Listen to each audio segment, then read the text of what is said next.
Shalom, shalom, muy buenas tardes. Este es su programa Los Días del Mesías. Estamos nuevamente aquí con este programa de tratar de traer una palabra de shalom, de abundante paz para todos aquellos que estén escuchando en este hermoso día. Estamos cruzando en el calendario bíblico a través del mes de Tammuz. Estamos a punto de entrar del mes cuarto al mes quinto, y el mes quinto es el mes de Ab. Precisamente en estas 3 semanas que hay del 17 del mes cuarto hasta el día 9 del mes quinto, son 22 días intermedios que conmemoran con tristeza la destrucción del santuario, la destrucción del templo, del sagrado templo, que ocurrió en 2 ocasiones en el mismo día. Ocurrió precisamente en el día 9 del mes de Ab, que es el quinto mes, y en estos días estamos a punto de, nos estamos acercando a esa conmemoración, y es muy importante que nosotros recordemos que 22 días es semejante a 22 letras del alefato hebreo, del Aleph Beit, y son 22 letras. Sabemos que las 22 letras hebreas son la materia prima de la creación. Es lo que nuestro Padre Celestial utilizó para poder crear todas las cosas. En el principio, Bereshit, en el libro de Génesis, utilizó las letras, y precisamente el día 17 del mes de Tammuz es cuando se recuerda no solamente la destrucción del santuario, sino también se conmemora que las tablas de la ley, o la santa y bendita Torah, la palabra que le dio nuestro Padre a nuestro maestro Moisés, a Moshe Rabbeinu, también fueron quebradas en el día 17. Y son días de tristeza, días de calamidad, días de ataque. Precisamente hace unos instantes veía las noticias, y en Eretz Israel, en la tierra de Israel, ahorita ya es Shabbat, y un musulmán entró a un hogar de una familia judía que estaban celebrando el día de reposo, y literalmente les dio muerte ahí mientras ellos celebraban los mandamientos de nuestro Padre Celestial. Y está habiendo grande altercado entre el pueblo musulmán, porque no quieren apegarse a las instrucciones del gobierno israelí en cuanto al acceso al monte del templo, y todo esto está desarrollando grande conflicto en la santa ciudad de Jerusalén, Ir Kadosh Jerusalén. Y es nuestra oración, debemos estar orando, todos aquellos que decimos creer en el Elohim de Abraham, de Isaac y de Jacob. Es nuestra oración, es nuestra petición que la paz venga sobre la santa ciudad de Jerusalén, y que podamos adorar a nuestro Padre Celestial en el lugar que Él escogió para que su nombre sea exaltado. En esta ocasión, este fin de semana, corresponde a la lectura semanal de 2 porciones. En esta ocasión, muchos le llaman M&M's, 2M. Matot se llama una de ellas, y Masei se llama la segunda porción. Y voy a leer nada más los primeros versículos antes de comenzar acerca de estas 2 porciones. Con estas 2 porciones terminamos el libro de Números. Estamos a punto de entrar en la recta final del año bíblico, y nuestra siguiente porción es comenzar el libro de Deuteronomio con la porción de Barim. Pero en esta ocasión la porción que se llama Matot, y comienza diciendo Veidaber Moshe el Rashem Hamatot le Bnei Israel lemor tse Hadabar Asher Tzo Adonai. Y habló Moshe a los jefes de las tribus de los hijos de Israel, diciéndoles: esta es la palabra que ha ordenado Hashem. Y precisamente el nombre de esta parashá es tribus. Y le habló Moshe a las cabezas de las tribus, a los jefes de las tribus. Y por eso esta porción se llama Matot. La siguiente porción se llama Maseis, y comienza diciendo Elá Masei. Elá Masei Benei Israel Asher Yitzab Me'aretz Metzarim de Mitzraim. Estas son las travesías de los hijos de Israel que salieron de la tierra de Mitzraim, según por sus ejércitos, por mano de Moshe y Aharón. Esas son las 2 porciones, como inician los primeros versículos. Y vamos a estar viendo diferentes, en esta porción de Matot, que es la primera, vamos a estar hablando de votos, en hebreo se le llama nedar, y es muy interesante estos votos. Voy a tratar de enlazarlo junto con el libro de los Romanos capítulo 10, cuando si confesares con tu boca, quien hace un voto con su boca y cree en su corazón, precisamente esta porción nos habla de esa conexión entre el libro de Romanos y la porción del libro de Números capítulo 30, verso 2, que se llama Matot. Y el nombre de esta parashá, Matot, voy a hacer alusión a un comentario del Rabbi Schneerson de la comunidad Chabad, y el Rabbi Schneerson dice que Matot se refiere principalmente a las tribus, como ya lo leí aquí en el versículo, y él nos enseña que existen dos palabras para poder designar a las tribus, o la palabra tribus de Israel. Una de ellas es Shevet. La palabra Shevet significa una rama, una vara, pero es una vara que aún está sensible, aún está suave, no está sólida, está pegada a su árbol, y esto nos enseña que es una rama que depende del tronco, depende del árbol para poder sobrevivir. Y la segunda palabra, aparte de Shevet, es la palabra precisamente de Matot, pero en el singular es maté. Usted recuerda la vara de Aarón que reverdeció, pues se le llama el maté. Y esto se designa a una rama, a una vara, matot, el plural de maté. Es una vara que ha sido ya cortada del árbol y es una vara que es sólida, es fuerte. Ya no depende tanto del tronco, sino que se ha endurecido y puede cumplir su propósito. Y estas dos palabras, Shevet, significa tribus, y Matot también significa tribus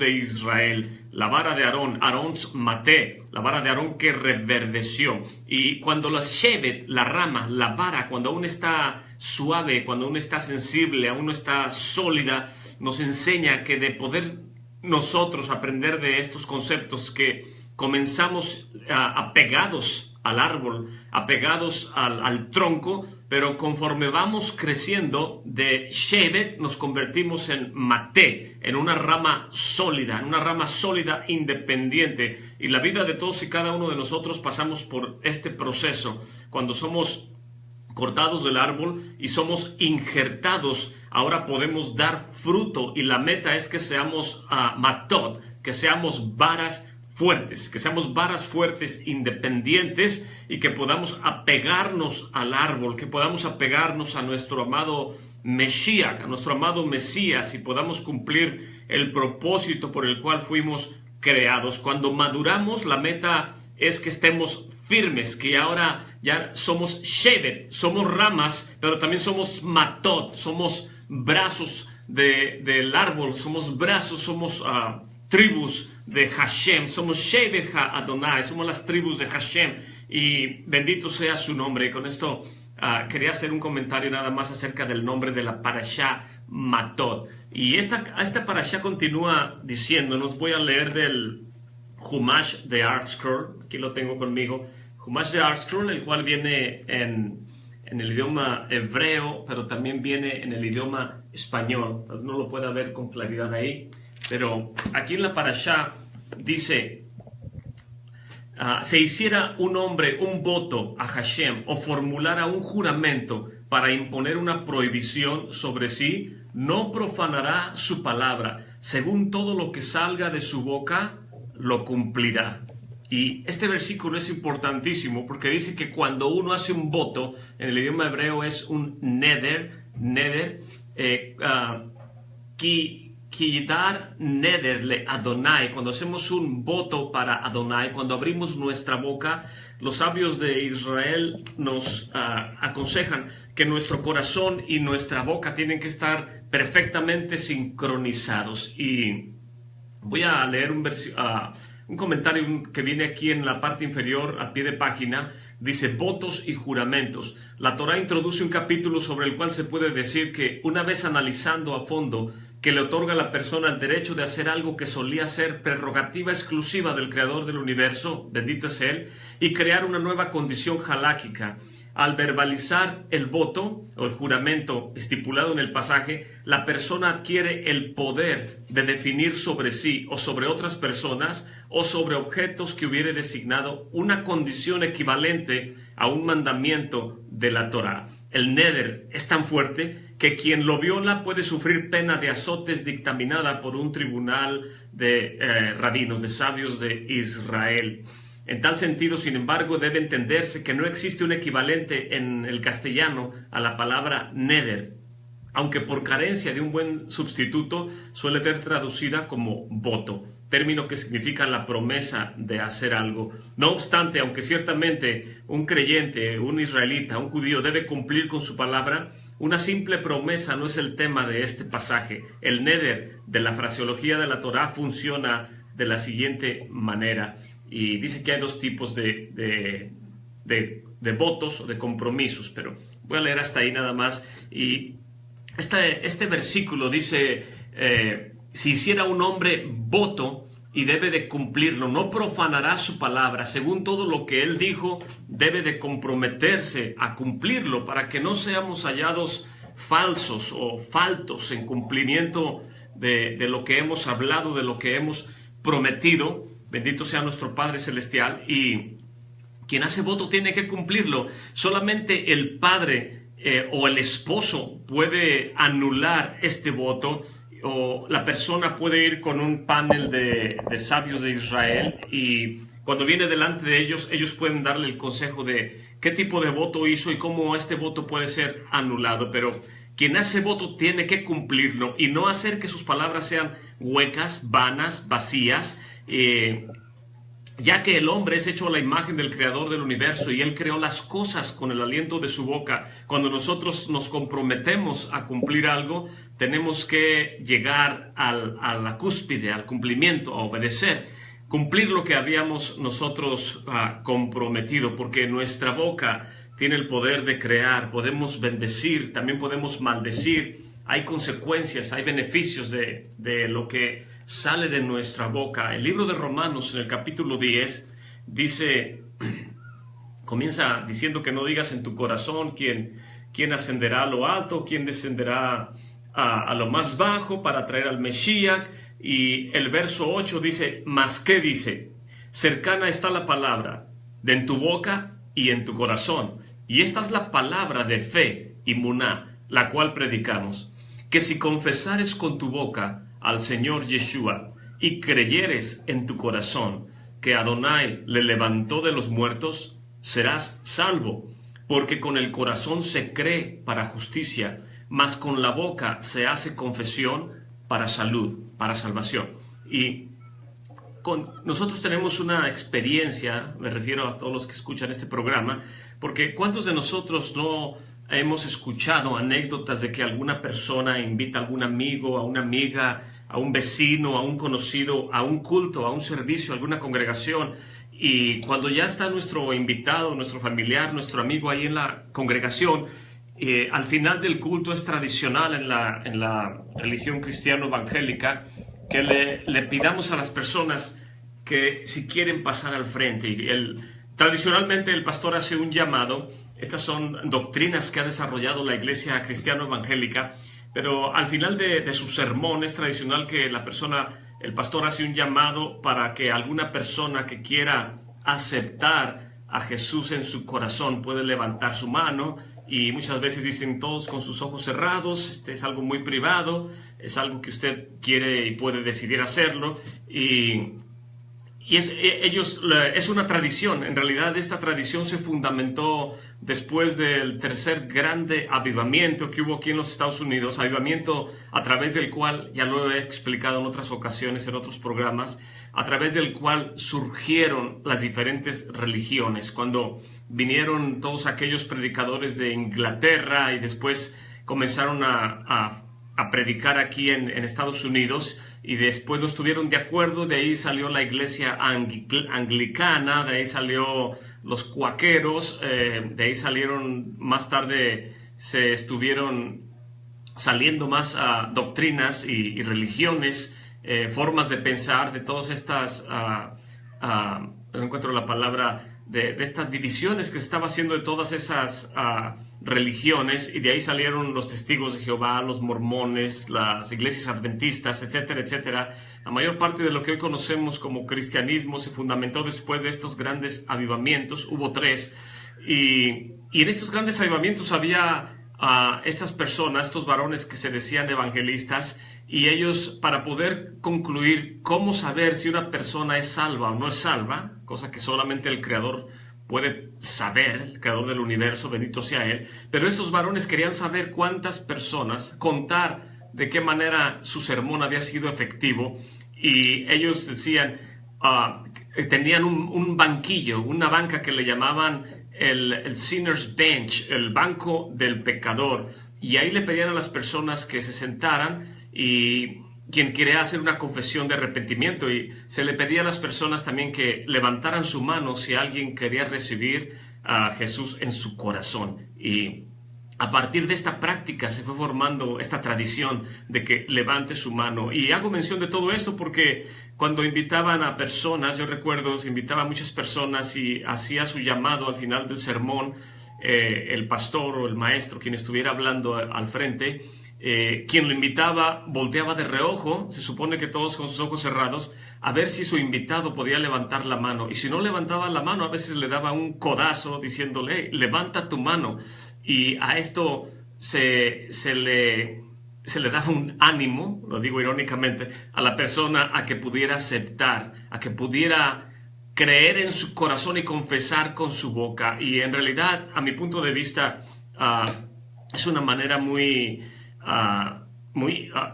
muy fundamentada, porque cuando el Señor envía a los discípulos en el libro de Mateo capítulo 28, dice, por lo tanto, vayan a ser talmidín, vayan a ser discípulos a las naciones, sumérjanlos en el nombre del Padre, del Hijo y del Espíritu Santo, el Ruach HaKodesh, enséñenles todas las cosas que yo les he enseñado. Y el poder hacer discípulos no es algo que se logra con codazos, no es algo que se logra nada más levantando la mano, es todo una manera de vivir, el que un maestro, un rabino, un sabio pueda acoger bajo sus alas a un individuo que se arrepiente, a una joven, a una familia, a algún varón. Esto es algo que va más allá, y tal vez usted puede pensar, bueno, por algo se empieza y es mejor que estén ahí y no en otros lugares. Es verdad, pero ¿cuántas personas se le da seguimiento a asegurarnos que estas personas pueden en realidad continuar con su compromiso y con lo que confesaron, lo que salió de su boca? Si creyeres en tu corazón y confesares con tu boca. Esto es cuando Pablo está hablando estos versículos en el libro de Romanos capítulo 10, literalmente está haciendo alusión a unas frases rabínicas. Esto no viene en la Torá,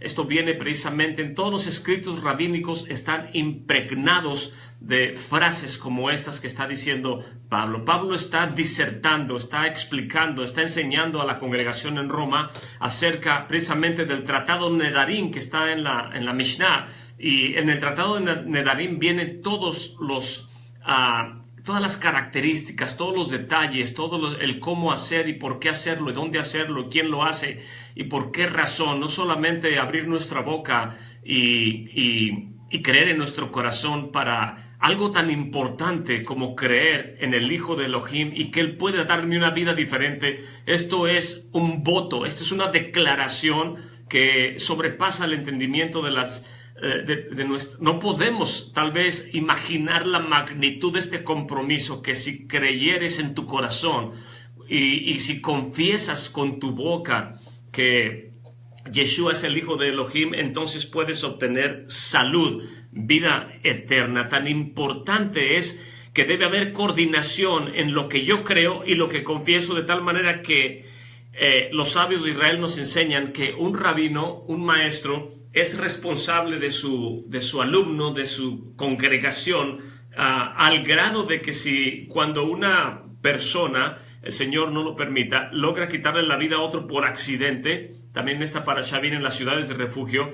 Nuestro Padre proveyó ciudades de refugio porque fue un accidente, pero quien, si algún congregante le quitaba la vida a otro ser humano por accidente, aún su rabino, su maestro, era responsable de ir con él a vivir a la ciudad de refugio. Es tan importante a quién enseñamos, cómo enseñamos, o quién se acerca a nosotros para aprender, o con quién nosotros aprendemos y quién nos enseña a nosotros, que es una responsabilidad, es una cadena de responsabilidad de cómo nosotros llevamos nuestra fe y cómo abrimos nuestra boca, cómo creemos con nuestro corazón. Y esto Pablo lo está adquiriendo, lo está tomando precisamente de su firme crecimiento rabínico. Él creció a los pies del rabino más importante de su generación, que fue Hillel, abuelo del rabino Gamaliel, y precisamente esta línea familiar de Hillel y de Gamaliel eran tenidos los más grandes maestros de esa generación. Y Pablo, en su educación rabínica, está haciendo alusión a lo que aprendió con ellos para poder enseñarnos que creer en el Mesías va más allá que sentarte en un banco de pecadores, o que te estén dando un codazo, o te estén jalando el oído, o que te volteen a ver con los ojos grandes diciéndote: levanta tu mano, es tu oportunidad. Y pensamientos como este, declaraciones como esta, por ejemplo, el libro de Mateo en el capítulo 16, verso 19, el libro de Mateo dice las siguientes palabras, está hablando, voy a leer desde el 17, dice: entonces respondió Yeshua y le dijo: bienaventurado eres Simón Bar Jona, Simón hijo de Jonás, porque no te lo reveló carne ni sangre, Basar Belo Dama, mas mi Padre que está en los cielos. Mas yo también te digo que tú eres Petros, y sobre esta roca edificaré mi congregación, mi quejilá, y las puertas de el Hades no prevalecerán contra ella.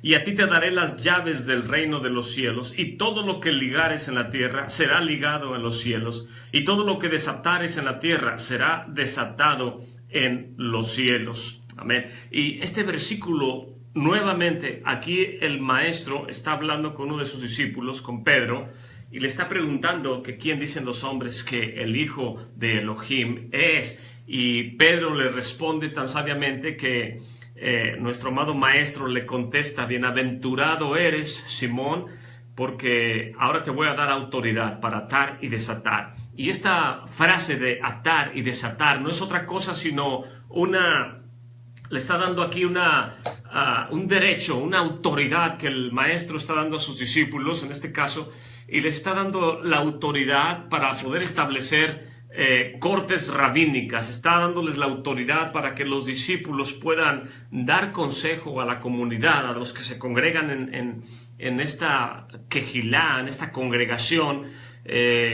Ellos tienen el poder de dar consejo para que se afirmen sus corazones en la santísima fe, que es creer en el Hijo de Elohim y abrazar la santa y bendita Torah que nuestro Padre le dio a nuestro maestro Moshe, Torah o los 5 libros de Moshe, que nuestro amado maestro Yeshua, él nunca vino en contra de Moisés, él nunca vino en contra de Moshe, nunca vino en contra de los rabinos. Las discusiones que tenía con los fariseos, con los saduceos y las demás ramas del judaísmo del siglo I eran precisamente por disputas de interpretación, pero nunca vino anulando los mandamientos ni los decretos de los sabios de Israel. Y es muy importante hacer énfasis en esto, porque no solamente en el judaísmo tenemos la ley escrita, que son los 5 libros de Moshe, los salmos, los profetas, todos los escritos, pero también tenemos lo que se llama la ley Orá, Torah Shebe'al Peh, la Torah que ha salido de boca de padre a hijo, y de hijo a hijo, y de hijo a hijo, de abuelos a nietos, a bisnietos, y que es una tradición de siglos, y esa es la interpretación de lo que ya está escrito. Estos conceptos en el judaísmo y lo que enseñaba a nuestro amado maestro Yeshua y sus discípulos va totalmente en contra de lo que en el cristianismo se le llama como la sola escritura, en el que solamente se enseña que la Biblia es la única herramienta, el único libro a través del cual podemos nosotros acercarnos al Elohim viviente. Es verdad que es el único libro, pero no podemos entender lo que nos explica el libro porque tiene que ir acompañado de cómo debemos interpretarlo, de los comentarios de los sabios de Israel. Y esto es muy importante. Por ejemplo, los saduceos no creían en la resurrección de los muertos, y ellos no creían en los profetas, ni creían en los salmos, no creían que eran libros inspirados por el Ruach HaKodesh, por el Espíritu de Santidad, y nada más creían en los 5 libros de Moshe. Ellos eran literalistas, solamente escritura, y como en los 5 libros de Moshe no hace alusión directa a la resurrección de los muertos, pues ellos rechazaban la doctrina de la resurrección entre los muertos, cosa que si usted cree en la resurrección de los muertos, pues debe apegarse a las enseñanzas de los sabios de Israel, a los decretos de Hillel, estudiar los decretos de Hillel, de Shammai, y cómo nuestro amado maestro Yeshua hablaba de todas estas cosas junto con los discípulos en aquel tiempo. Y en base a todo esto que le explico, es importante porque todo lo que nos explica, no solamente los evangelios, sino las cartas apostólicas, todos los libros del Nuevo Testamento, toda la doctrina, la enseñanza, el contexto de lo que hablan no solamente el maestro sino sus discípulos, nos enseña acerca de que estos hombres, los discípulos y nuestro amado maestro tenían o tuvieron un contacto o una relación muy apegada a las escuelas rabínicas del siglo I. No podemos quitar esto de los escritos del Nuevo Testamento porque está saturado, está impregnado de este tipo de frases, y para nosotros poderlo interpretar correctamente tenemos que tener las herramientas correctas. Aquí Yeshua está haciendo alusión a la ley oral, lo que le dice a Pedro, y esto nos enseña que él era un rabino apegado estrictamente a los mandamientos y a la Torá. Cuando alguien le quitaba la vida, ya lo había mencionado antes, el rabino, el maestro, tenía su obligación de estar con ese estudiante en cualesquiera que fueran las consecuencias, porque un maestro es como un padre para el estudiante, y el estudiante es como un hijo con su rabino, con su maestro. En el libro de Mateo capítulo 17, verso 25, también nuestro amado maestro está haciendo una pregunta, cuando le están haciendo una pregunta a los discípulos que si podían dar ellos los talentos que se debían de pagar.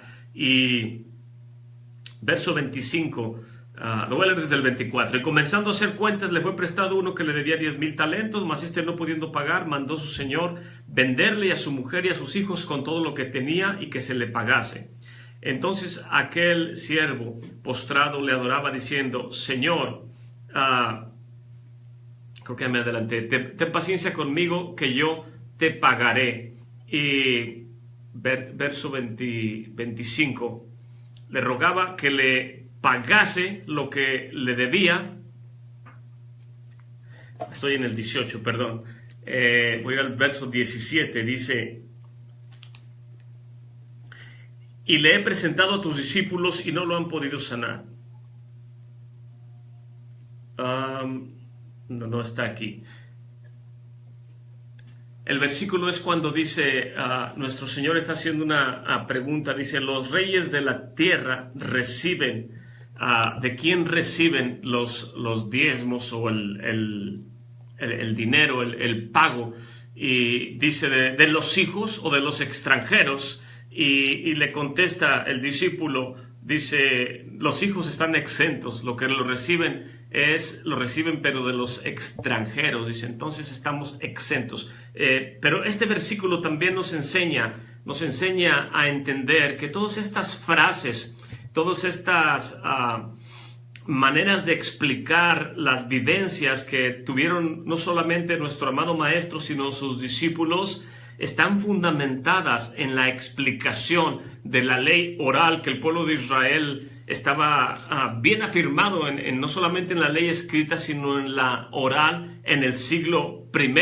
Y las respuestas del maestro y las preguntas que hace, todo tiene que ver acerca de cómo la gente tenía una formación rabínica o académica en las escuelas de estudio, y ya sea que fueran parte o estuvieran simpatizando con la Beit Hillel, con la casa de Hillel, o con la Beit Shammai, que eran las dos principales casas de estudio de aquel tiempo. La mayor parte de las consejos y decretos de nuestro amado maestro Yeshua estaban de acuerdo más con la casa de Hillel que con la casa de Shammai, quienes eran más estrictos, pero aquí en este versículo nos dice la escritura que dice: los hijos están exentos, los hijos de Abraham están exentos. ¿Y quiénes son los hijos de Abraham? ¿Quiénes son los hijos de Abraham? Los hijos de Abraham son aquellos que hemos creído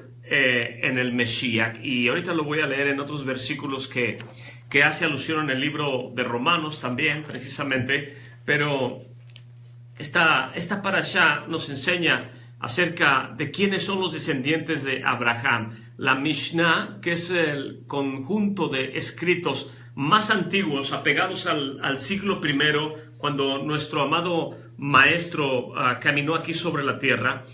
La Mishnah, los decretos de los sabios de Israel del siglo I, nos enseña en el tratado que tiene que ver con votos, ya que estamos hablando que si hiciera un hombre un voto, un neder, una promesa a nuestro Padre Celestial, tiene que cumplirla. Y en el tratado Nedarim viene una cláusula en la cual se dice que no podemos recibir beneficio de los descendientes de Abraham.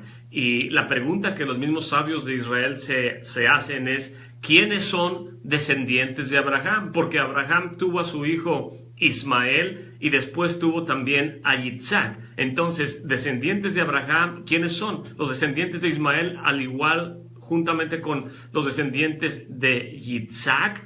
¿Y quiénes son? ¿Quiénes los descendientes de Abraham? Y esta palabra en el hebreo descendientes dice tzerá, que literalmente se traduce como semilla de Abraham. No podemos recibir beneficio o abusar de algún negocio que hagamos con la semilla de Abraham o con los descendientes de Abraham. ¿Y quién es esta semilla o quiénes son estos descendientes? Ismael, a través también puede ser la pregunta de Yitzhak, quien tuvo a Esab y a Jacob. Entonces podemos preguntarnos: Ismael y Esaú o Esab, ¿están incluidos? ¿Son descendientes de Abraham? ¿O están excluidos de lo que tratan de enseñarnos los sabios de Israel en la ley oral? Y tal vez usted se pregunte: ¿por qué utilizo comentarios de la Mishnah? ¿Por qué utilizo comentarios del Midrash, de los comentarios de los sabios de Israel?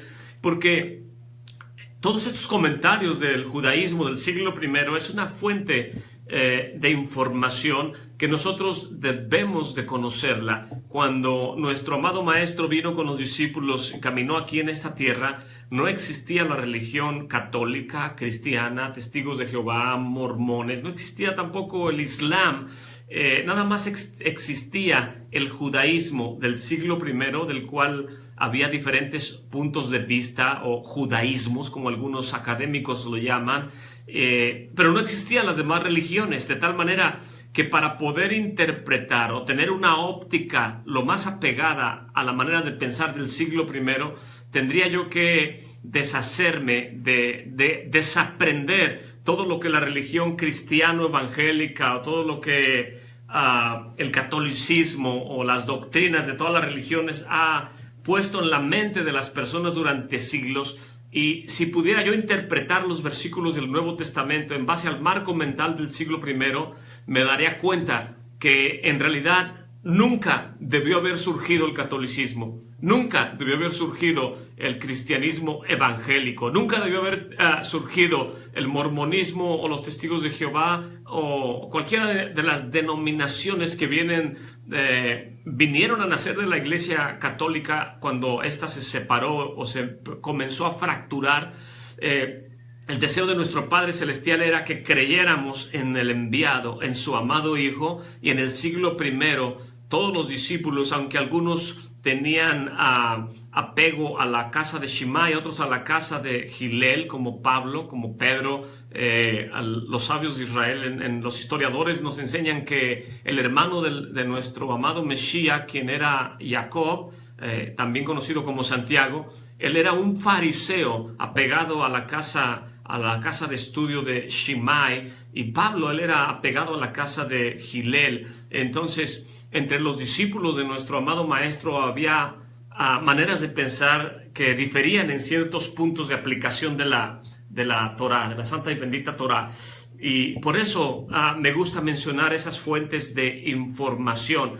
Y para poder entender lo que viene en el libro de Romanos capítulo 9, ahorita lo voy a leer, en el libro de Nedarim dice que solamente los descendientes de Abraham son quienes son la semilla de Abraham. Y la pregunta es, ¿de Ismael? ¿De Esab? Porque el libro de Romanos en el capítulo 9, en el verso 7, lo voy a leer.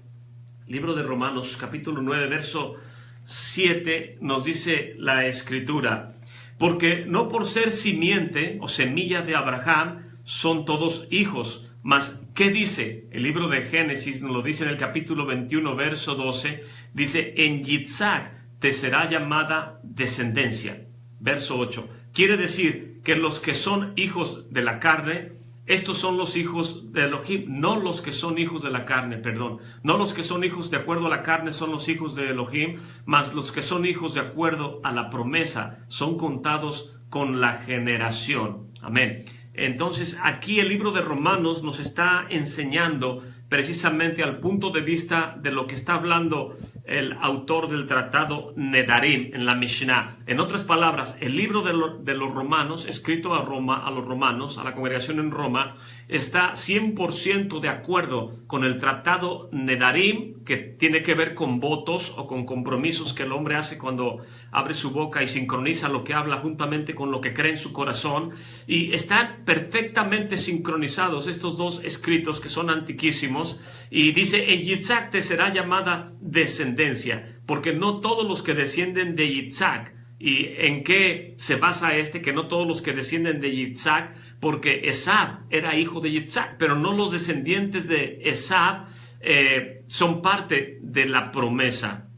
El Musaf en el Sidur, libro de oraciones que se utiliza en la festividad de Rosh Hashanah o de Yom Teruah, dice en la parte final que recordemos el Akeida de Yitzhak, cuando Yitzhak fue atado sobre el altar, cuando su padre Abraham, nuestro padre Abraham lo ató. Dice, acuérdate de Yitzhak y de sus descendientes. La pregunta es, ¿quiénes son los descendientes de Yitzhak?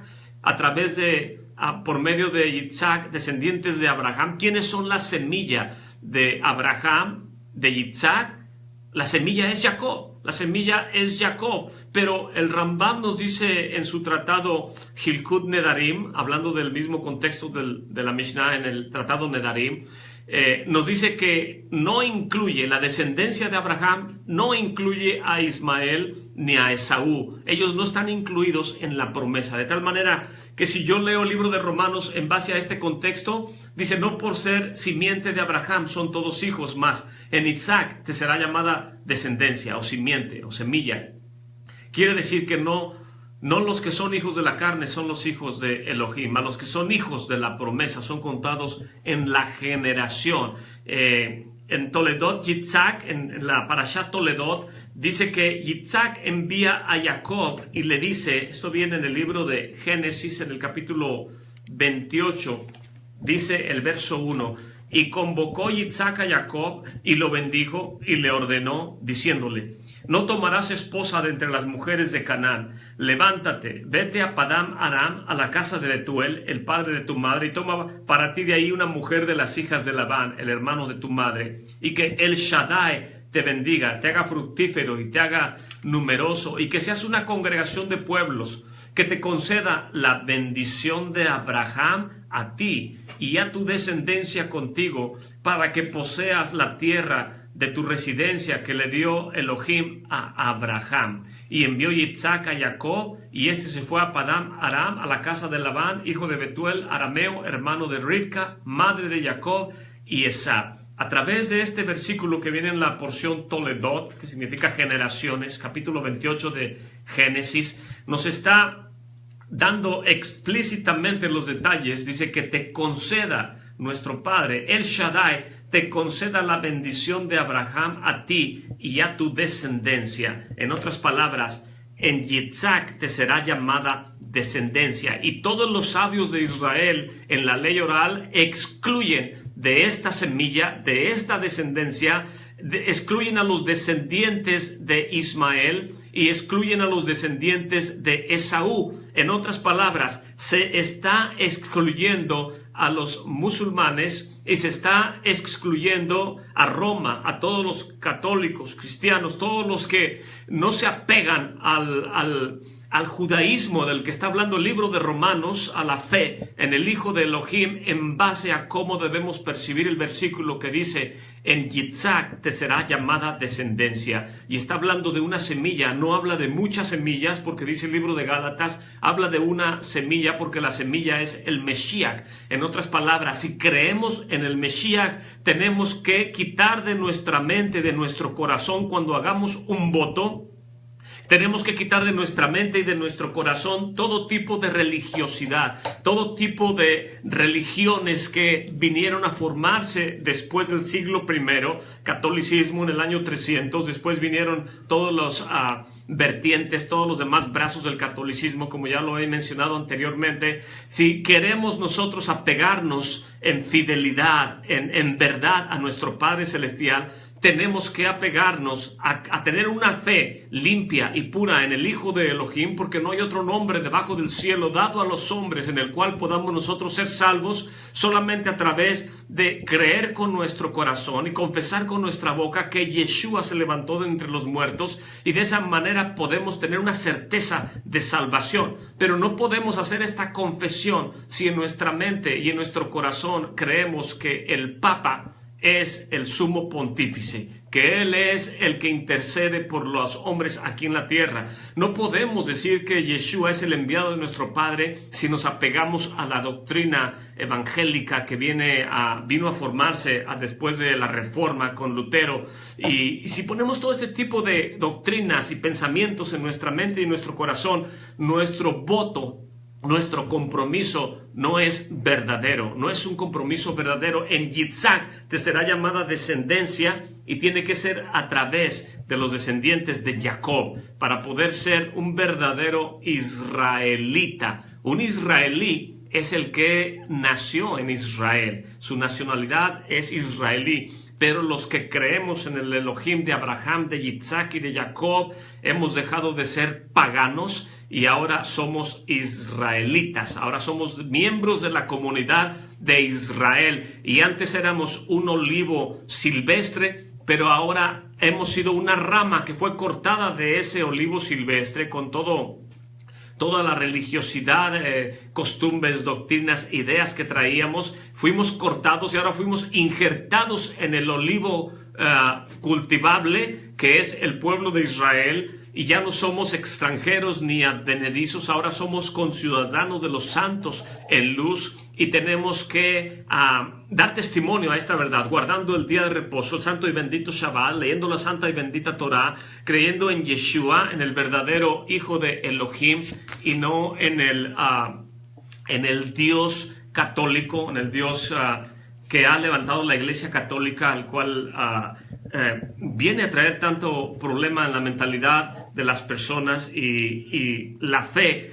Cualquier mentira que es mezclada con verdad no puede ser una verdad total, y ese es tristemente el problema del Islam y del catolicismo, el cristianismo, que dicen tener su fundamento en el judaísmo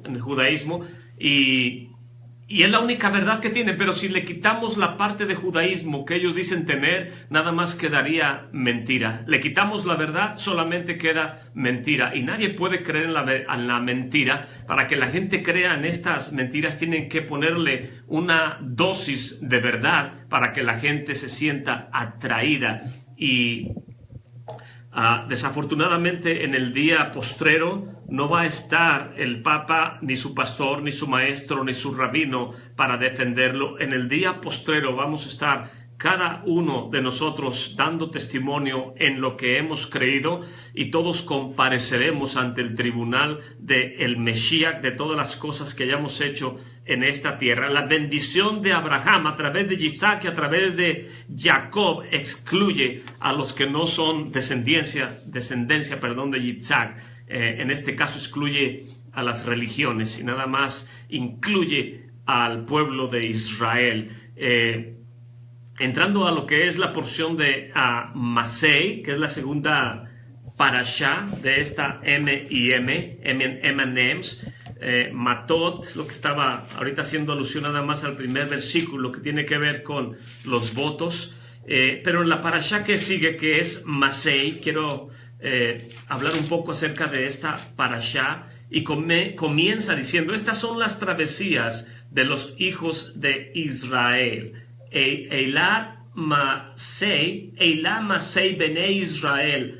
Y esta frase, Eilat Masei Benei Israel, es la primera frase. Estas 4 palabras son muy interesantes. Los principales temas de esta última parashá del libro de Números es precisamente la parashá anterior, Matot, las tribus. También viene la muerte de Aharón Met. Número 3 viene la división geográfica de la tierra de Israel, al entrar las tribus a la tierra de Israel. Perdón. También viene Arit Miglat, las ciudades de refugio. Y número 5, las hijas de Tzelofehad. Son 5 temas principales de estas últimas parashas. Y esta parashá comienza diciendo: Eilat Masei Benei Israel. Estas son las travesías de los hijos de Israel. Y las primeras letras de estas 4 palabras dice Eilat Masei Benei Israel. La primera palabra, Eilat, es una letra Aleph. La segunda es una Mem, como una M. La tercera es una Beit, la B. Y la cuarta es la Yud, que es de Israel. Eilat Masei Benei Israel. Estas son las travesías de los hijos de Israel. Si nosotros tomamos las primeras letras de estas 4 palabras, nos damos cuenta que de la primera palabra, Eilat, la Aleph, es un acróstico, forma un acróstico. Son 4 letras: la Aleph, la Mem, la Bet y la Yud. ¿Y qué significan estas 4 letras? Significa que la Aleph es sinónimo de Edom, que es Roma, el reino de Edom. El libro de Daniel en el capítulo 7, ahorita se lo voy a leer, nos habla de 4 vientos que traían tormenta y tempestad, y eran 4 reinos. Y precisamente en estas primeras 4 palabras de la parashá Masei, Edom, Eilat, y luego viene la palabra Masei, que significa la Mem de Madai, que son los persas, Benei, la Beb de Babel, Babilonia, e Israel, que es la Yud de Yovan, que es Grecia. Son 4 imperios, son 4 exilios que ha sufrido el pueblo de Israel. Y precisamente el libro de Daniel en el capítulo 7 nos habla acerca de estas 4 bestias, de estos 4 imperios. Y dice el capítulo 7, verso 2: habló Daniel y dijo: veía yo en mi visión en la noche, y aquí que los 4 vientos, Arba Ruají, del cielo combatían en la grande mar. Y 4 bestias grandes, diferentes la una de la otra, subían de la mar. La primera era como un león, tenía alas de águila. Y yo estaba mirando hasta tanto que sus alas fueron arrancadas. Fue quitada de la tierra y se puso en hiesta y sobre sus pies a manera de hombre, y le fue dado un corazón de hombre. Verso 5. He aquí que la segunda bestia, semejante a un oso, la cual se puso a un lado y tenía en su boca 3 costillas entre sus dientes, y le fue dicho así: levántate y traga carne y mucha. Verso 6. Después de esto yo miraba, y aquí otra semejante a un leopardo. Tenía 4 alas de ave en sus espaldas, y tenía también esta bestia 4 cabezas, y le fue dada potestad. Verso 7. Después de esto miraba yo en las visiones de la noche, y aquí que la cuarta bestia, espantosa, asombrosa, en grande manera fuerte, la cual tenía dientes grandes de hierro, devoraba y desmenuzaba, y las obras las pisaba con sus pies, y era muy diferente a todas las demás bestias que habían sido antes de ella. Tenía 10 cuernos. Esto es lo que dice el libro del profeta Daniel en el capítulo 7. Y estas 4 bestias, Edom, Roma, Madai, Persia, Babel, Babilonia y Yovan, que es el imperio de Grecia, son 4 exilios. El león, que es sinónimo de Babilonia, es sinónimo de un animal poderoso, grande. Y las alas representan las alas de águila, que son sinónimo de la arrogancia de Babilonia. El oso Persia, Madai, nos enseña acerca de este animal que es poderoso, es corpulento, pero es muy lento, no tiene velocidad, tiene más fuerza que movilidad, y las 3 costillas es sinónimo de 3 reyes persas, Ciro, Asuero y el rey Darío. La cuarta bestia, el leopardo, que es precisamente Grecia, el imperio de los griegos, es Jovan. El imperio de Jovan, Grecia, es sinónimo del leopardo. El leopardo tenía más velocidad, muy feroz, mucha velocidad, y representa a Alejandro Magno, quien conquistó la mayor parte del mundo de aquel tiempo.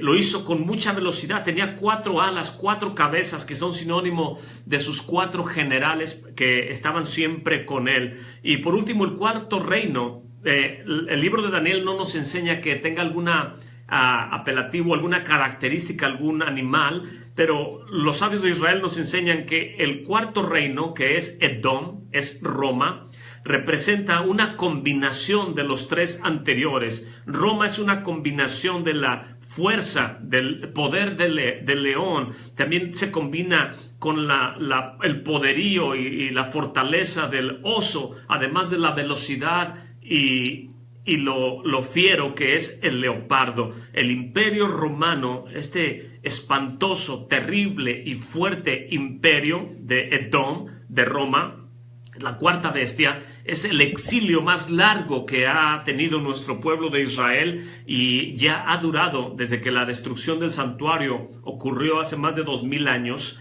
Ya estamos en el 2017 años de exilio de la tierra de Israel.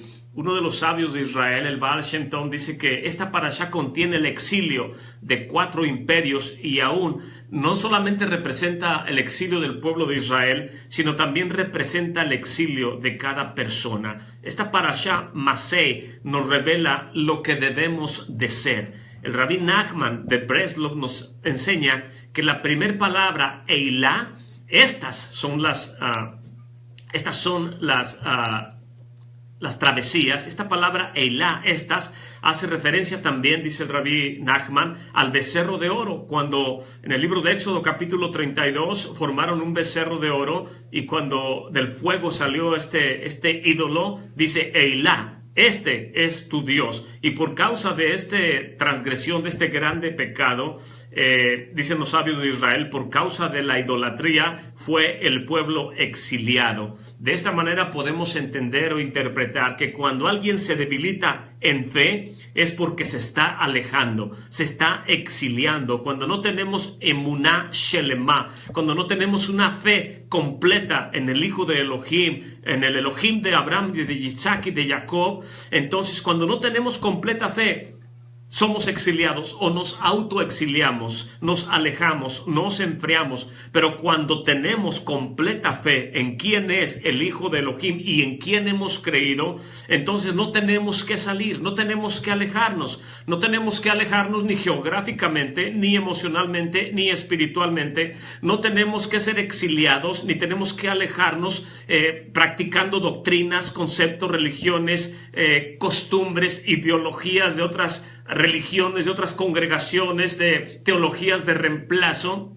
En otras palabras, no tenemos que andar de pueblo en pueblo, de travesía en travesía, porque los viajes de cada uno de nosotros en diferentes lugares es practicar costumbres, ideas, el que estamos tratando de llegar a ser, de estar completos. Pero esta búsqueda es cansada, es interminable. ¿Y por qué es cansada? ¿Por qué es interminable? Simplemente porque no queremos someternos a la santa y bendita Torah. Simplemente porque no queremos comprender, entender, abrazar y amar el judaísmo del Mesías. El judaísmo, las palabras de gracia que salieron de nuestro amado Maestro cuando Él vino y caminó aquí en esta tierra. Queremos que Él se adapte a nuestra religión, a nuestra doctrina, a nuestras ideas, a nuestras costumbres. En realidad, el cáncer de estas 4 bestias, la fuerza de Babilonia, su orgullo, la velocidad del leopardo de Grecia, el poder de Persia y la maldad de Roma, son sinónimos de que estamos exiliados de la verdad